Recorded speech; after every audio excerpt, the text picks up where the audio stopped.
Audio Jungle.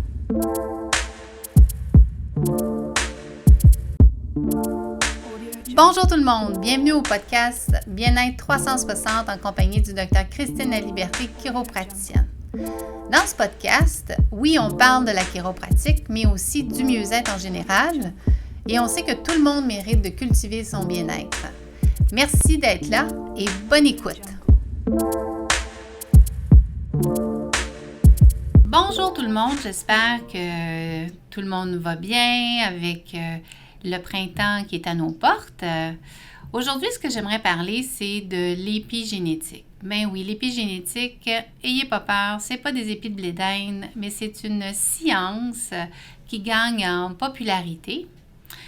C'est le Dr Bruce Lipton, un biologiste qui s'est aperçu avec ses études que l'épigénétique est l'étude des traits cellulaires et physiologiques ou des facteurs externes et environnementaux qui activent et désactivent nos gènes et à leur tour définissent comment nos cellules lisent réellement les gènes de notre corps humain. Alors, c'est une grande définition, mais j'aimerais bien pouvoir vous l'expliquer plus en détail, étant donné que ça nous donne, et ça vous donne beaucoup plus de pouvoir sur comment influencer, puis comment améliorer et optimiser votre santé. Donc, ce que le docteur Lipton s'est aperçu avec ses études, c'est qu'il s'est aperçu que lorsqu'il plaçait des cellules de tissu humain dans des milieux dans son laboratoire qui étaient malsains, qui étaient pollués, les cellules devenaient malades. Et lorsqu'il prenait ces cellules malades et qu'il les replaçait dans un milieu en équilibre, santé, alcalin, avec toute la nourriture dont elle avait besoin, la cellule ou les cellules recommençaient à être en santé. Donc, ce que ça veut nous dire avec cette science-là, c'est qu'on peut l'interpréter et on peut l'utiliser à pouvoir exprimer à son plein potentiel et au maximum de ce que l'on veut et de ce que l'on peut, de pouvoir être et redevenir en santé si malheureusement on l'a perdu. Donc, comme on sait, les gènes, c'est une bibliothèque. C'est une bibliothèque d'informations qui est localisée à l'intérieur du noyau de la cellule. Et lorsque il y a un stimuli, une demande de notre environnement externe et environnement interne de notre corps. Donc, ces informations-là vont être transmises par des récepteurs de nos cellules, les récepteurs de notre peau, si on est à l'extérieur, les récepteurs de nos yeux, de nos oreilles. Puis là, cette information-là va être transmise à travers notre système nerveux, notre fameux système nerveux, et va être analysée au niveau du cerveau. Puis là, le cerveau, suite à son analyse, est-ce que ça va être une analyse qu'il va faire par rapport à une analyse dite de santé, de calme ou de reproduction, ou ça va surtout être une analyse de je dois me défendre, c'est stressant, je dois me sauver. Et là, selon cette analyse-là, le cerveau va demander à la bibliothèque, donc à nos gènes, de produire un message, une action basée sur ce qu'il a reçu comme information de l'environnement. Donc, ensuite, de cet environnement-là, veut pas, la réaction va être soit de se nettoyer, de se reproduire, de se reposer, d'être heureux, d'être calme, ou de se mettre à la course, de sauver, d'être anxieux, d'être stressé, le fameux message de stress. Alors, ce que j'aimerais bien regarder avec vous pour vous donner les meilleurs trucs, c'est de vérifier avec vous dans votre vie de tous les jours, qu'est-ce que vous faites ou qu'est-ce que vous êtes ou où vous vous positionnez de manière à dire, OK, qu'est-ce que mes gènes vont exprimer si je me positionne dans cet environnement-ci ou si je mange quelque chose dans cet environnement qui va être celui interne de mon corps.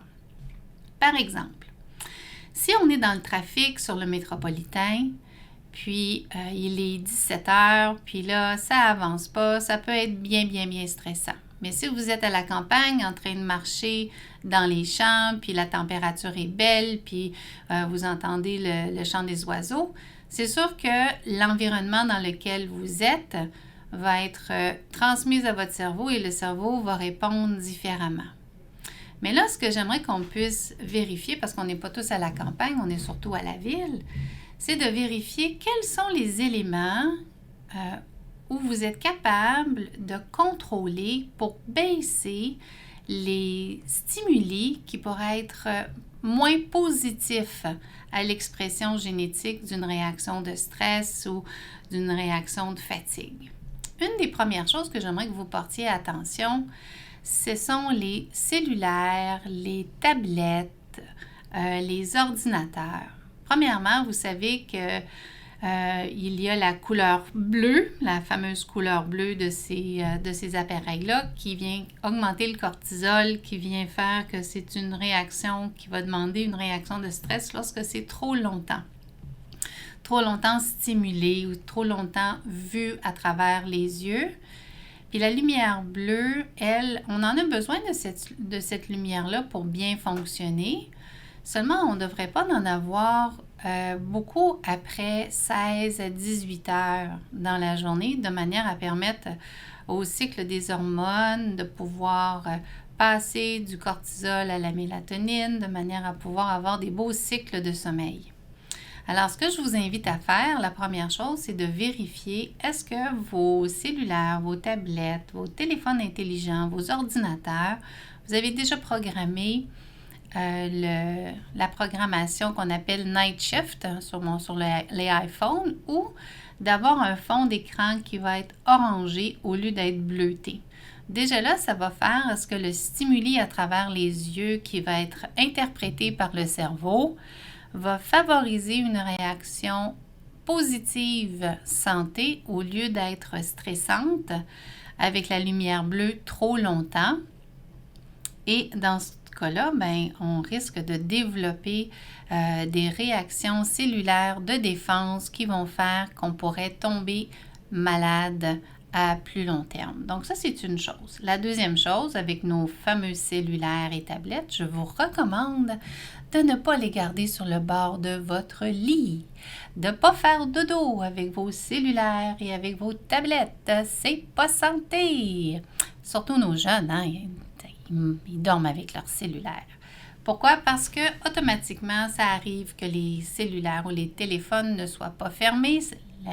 Le bruit peut nous réveiller, mais également, des fois, les cellulaires peuvent émettre de la lumière et ça va couper le cycle du sommeil, donc nous fatiguer. Donc, c'est un autre stimuli non positif pour le corps humain. Donc, ça, c'est un point. Vous pourriez également ajouter à vos cellulaires, ce sont des petites puces qui permettent de neutraliser l'émanation d'une forme d'électricité à travers ces cellules-là, à travers, pas les cellules, mais à travers le cellulaire. Vous pourriez mettre ces petites capsules-là sur vos appareils de manière à baisser cette émanation-là sur les téléphones et les cellulaires. Ça, je pourrais en reparler dans un autre épisode. L'autre chose que j'aimerais que vous portiez attention, c'est le bruit. Le bruit vient, premièrement, est interprété par les oreilles. On reçoit la vibration du son à travers le tympan qui va être transmise au cerveau. Et là, le cerveau va pouvoir analyser est-ce que c'est un bruit qui est plutôt santé ou c'est un bruit qui est plutôt fort, qui est inapproprié. Puis là, je parle aussi de porter des écouteurs au niveau des oreilles. C'est fatigant à la longue. Donc, et puis en plus, si on écoute beaucoup de musique qui sont fortes, mais veut pas à un moment donné, ça vient affecter la fatigue au niveau du cerveau, puis le cerveau se met dans un mode de défense. Donc, ce que ça va faire au niveau de la génétique, le cerveau va demander au corps de se défendre, même si c'est une musique que vous pouvez aimer. Donc, on propose d'écouter de la musique qu'on aime, bien sûr, le moins possible avec des écouteurs proches des oreilles, mais également de tenter d'écouter de la musique qui va être un peu plus douce, un peu plus relaxante, de la musique classique. C'est pas tout le monde qui aime la musique classique, bien sûr, mais on sait que la musique classique a un effet positif sur le cerveau. Alors, si vous avez des petits-enfants et vous voulez que leur cerveau se développe et se stimule d'une façon santé, utilisez de la musique qui est beaucoup plus douce et beaucoup plus classique. Ensuite, ce qu'on fait aussi dans l'épigénétique, ce qui est important de regarder, c'est combien de minutes vous pouvez bouger dans la journée. Les récepteurs de la gravité, qu'on appelle les mécanorécepteurs, qui sont localisés dans les articulations, dans la colonne vertébrale, eux ont besoin d'être stimulés beaucoup en passant. Selon les recherches, l'être humain aurait besoin de marcher 22 km par jour. Donc, c'est quand même beaucoup d'activité. Et lorsqu'on est dans notre société est plutôt sédentaire. C'est beaucoup plus facile d'être assis sur nos foufounes durant la journée que de marcher, de bouger, parce que souvent, notre travail nous demande d'être assis. Alors, lorsqu'on arrive avec la stimulation, donc la stimulation, n'oubliez pas, on parle encore de l'épigénétique. Qu'est-ce que la stimulation de l'environnement va être transmise à travers nos récepteurs? Là, ici, je parle des récepteurs mécaniques. Donc, ce que je vous propose, c'est de bouger, que ce soit de marcher 30 à 60 minutes par jour. Si vous aimez danser, aller nager, faites du vélo, si c'est l'hiver, du ski de fond, du ski alpin, de la raquette. L'été, si vous aimez aller dans les randonnées en forêt ou si vous aimez également faire un petit jogging, c'est extraordinaire, mais c'est important de bouger. Parce que malheureusement, lorsqu'on est assis plus de 2 heures par jour, et ça pas consécutivement, c'est cumulatif. Donc, durant notre journée, 2 heures, c'est facile. Manger, aller au travail dans nos autos. C'est ça, regarder la télévision, regarder nos super séries. Présentement, j'ai plusieurs patients qui me disent « Ah, en fin de semaine, qu'est-ce que j'ai fait?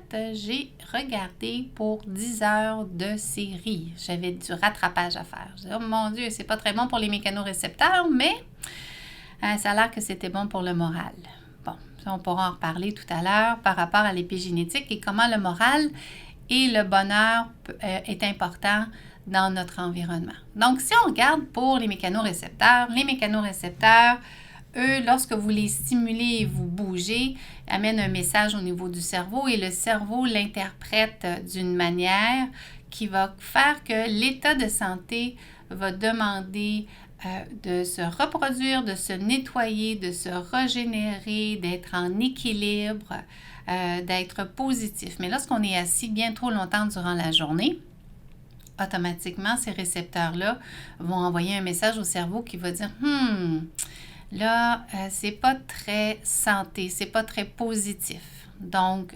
le cerveau va devoir demander à notre génétique de créer un message plutôt de stress, plutôt de fatigue. Alors, les conséquences sur notre état de santé est moins bon.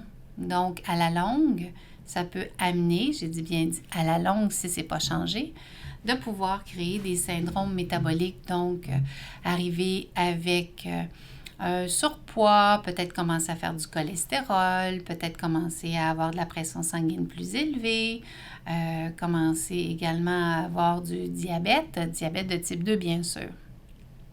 Alors, vous commencez à voir dans votre environnement comment vous pouvez influencer votre génétique, aller chercher les livres qui vont exprimer la santé au lieu d'exprimer plutôt la dégénérescence, la fatigue, les malaises qui pourraient devenir à un moment donné des conditions et des pathologies non volontaires. Maintenant, on va regarder l'environnement interne. L'environnement interne, c'est pas seulement l'alimentation. Oui, l'alimentation, on connaît, vous pouvez manger selon l'alimentation cétonique, vous pouvez manger selon la méthode paléo, vous pouvez être végétarien, végétalien, vous pouvez être Weight Watchers, vous pouvez être ce que vous voulez. Ce qui est important, c'est que lorsque vous avez l'environnement interne, c'est important d'ingérer ce que nos gènes demandent pour exprimer la santé. Donc, ce que l'on sait, c'est que le corps humain, les cellules, ont besoin d'avoir beaucoup de légumes, un peu de fruits, surtout des petits fruits, des bons gras, de la bonne protéine et de boire de l'eau. S'il vous plaît, boire au moins 2,5 litres d'eau par jour, ce qui est très, très important pour amener un équilibre. Donc, lorsqu'on s'oriente sur ce type d'alimentation-là, le corps humain est très, très, très heureux et notre génétique est heureuse. Également, ce qui est important de comprendre, c'est qu'on a un environnement interne. L'environnement interne est également de la manière dont on se parle. Est-ce qu'on est content de soi? Est-ce qu'on est découragé de soi? Est-ce qu'on est anxieux? Est-ce qu'on a confiance en soi? Est-ce que nos objectifs sont atteints ou on ne voit jamais le bout d'être capable d'accomplir quelque chose qui nous tient à cœur? Ça aussi, ça a beaucoup d'importance sur comment nos récepteurs internes et comment notre cerveau va interpréter tous ces messages qu'on se donne par rapport à l'intérieur de soi. Est-ce qu'on est triste? Est-ce qu'on est heureux? Est-ce qu'on est en harmonie avec les gens avec lesquels on travaille? Est-ce qu'on est en harmonie avec notre conjoint, notre conjointe? Est-ce qu'il y a des inquiétudes au niveau de la famille? Tout ça, c'est important d'être analysé et surtout de prendre le temps. Là, vous allez dire, mais c'est pas toujours facile de le faire. Non, c'est pas facile de le faire. Ce que je vous propose, c'est lorsque vous le voudrez, c'est de prendre 5 minutes et d'écrire la majorité des pensées qui vous viennent à l'esprit. Alors, est-ce que vous avez des pensées récurrentes? Est-ce que vous avez des émotions récurrentes? Est-ce qu'il y a des situations avec lesquelles vous avez l'impression qu'ils reviennent toujours? Puis si c'est le cas, qu'elles soient pour vous positives ou qu'elles soient plutôt négatives ou drainantes, c'est important de les adresser et de s'apercevoir qu'il y a toujours une solution si vous trouvez que les émotions ou les pensées qui vous habitent présentement affectent votre état de santé parce qu'elles sont épigénétiques, elles viennent avant l'expression de votre génétique. Et si vous trouvez qu'elles viennent brouiller beaucoup votre état de santé, bien, c'est là où je vous invite fortement à consulter des professionnels qui vont pouvoir vous aider à reprendre le chemin où vos pensées et vos émotions vont être capables de remettre l'état de santé, l'état d'équilibre dans votre corps. Parce que l'objectif, c'est de prendre le contrôle de votre état à vous. Et c'est par rapport à l'endroit où vous vous positionnez. Donc, est-ce que l'environnement externe où vous habitez, les relations que vous avez, le travail que vous faites, les activités sociales que vous réalisez vous conviennent et créent à travers vous, à travers la génétique, parce que tout s'exprime par les sens, analysé par le cerveau transmet l'information à la bibliothèque qui est les gènes, et les gènes vont répondre à la demande de ce que notre cerveau va avoir reçu et va créer une action, une réaction. Alors ça, c'est toutes des belles questions que vous pouvez vous poser, mais en même temps, toutes des belles actions avec lesquelles que vous avez du pouvoir. Puis, ce qui est merveilleux, c'est que vous avez, au moment où vous décidez de porter une modification, que ça soit juste de dire pendant 21 jours, 30 jours, je décide de ne pas boire d'alcool. Ou pendant 21 jours et 30 jours, je décide d'avoir des pensées d'amour ou d'harmonie envers moi, puis me féliciter d'avoir accompli ou d'être ce que je suis.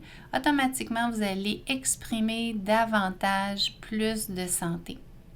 Et savez-vous que c'est à tous les jours qu'il est important et essentiel de regarder notre environnement interne et externe de manière à exprimer la santé. Puis la santé, c'est lorsque non seulement notre corps, votre corps est resplendissant, est fort, est souple, est en vitalité, mais également lorsque vous êtes heureux, lorsque vous êtes radieux, lorsque vous avez le goût d'aider les gens, lorsque vous avez des projets, lorsque vous voyez devant vous la lumière au bout du tunnel, vous avez des objectifs, vous avez des projets de voyage, vous avez le goût de passer plus de temps avec vos petits-enfants.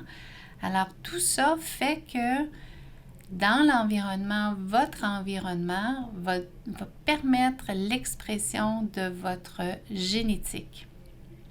Il y a quelques personnes qui pourraient me dire, mais vous savez, il y en a qui sont nés avec une génétique défectueuse. Hein? Oui, ça arrive, mais c'est moins de 2% selon Dr. Lipton. Et dans la littérature, c'est pas tout le monde qui naît, bien sûr, avec une maladie génétique ou une maladie congénitale, et heureusement. Donc, ce que ça veut nous dire, c'est qu'on a beaucoup de capacités, beaucoup de pouvoir à travers ça. Alors, ce que je vais terminer sur ce point, l'épigénétique, c'est toutes les actions, l'environnement dans lequel on se positionne de manière à créer un message, une réaction positive de santé et d'énergie dans nos cellules. Alors, c'est un nouveau point. Je crois également que c'est dans les prochaines années, dans les prochaines décennies, ça va être une façon de bien voir et de reprendre possession de sa santé. Alors, je vous souhaite une belle journée et à bientôt.